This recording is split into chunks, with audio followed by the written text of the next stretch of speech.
En République démocratique du Congo, le procès des auteurs présumés de l'attaque de la résidence du responsable politique Vital Kamerhe et du palais de la Nation le 19 mai 2024 a débuté le vendredi 7 juin à Kinshasa. Ces derniers ont comparu devant le tribunal militaire de Kinshasa à Gombe pour attentat, terrorisme, détention illégale d'armes, de munitions de guerre, tentative d'assassinat, association de malfaiteurs, meurtre et financement du terrorisme. Cette liste compte par ailleurs 53 noms pas encore connus par le grand public.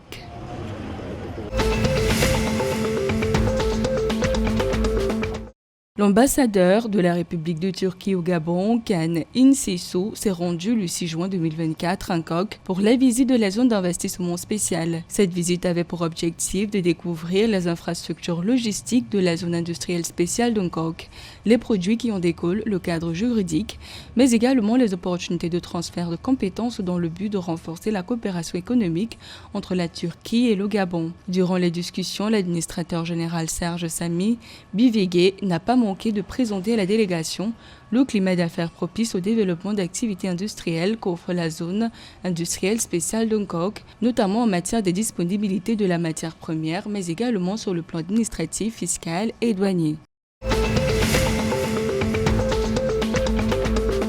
Selon le rapport de l'Institut national de la statistique, sur le commerce extérieur en 2023, les exportations des engrais du Cameroun ont cumulé à 1286 tonnes la même année pour des recettes d'un peu plus d'1 milliard de francs CFA. La valeur de ces exportations révèle ainsi une baisse de 57,8% puisque ces ventes des engrais avaient rapporté aux exportateurs du Cameroun 2,5 milliards de francs CFA en 2022 pour un volume de 3 910 tonnes de produits vendus. Pour rappel, le Cameroun ne dispose jusqu'ici d'aucune unité industrielle spécialisée dans la production des engrais.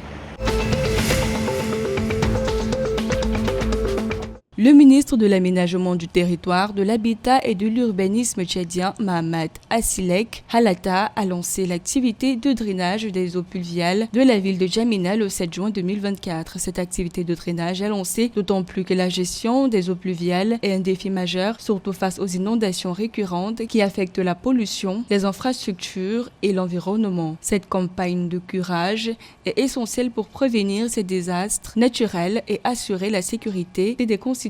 selon le ministre de l'Aménagement du Territoire, de l'Habitat et de l'Urbanisme tchadien.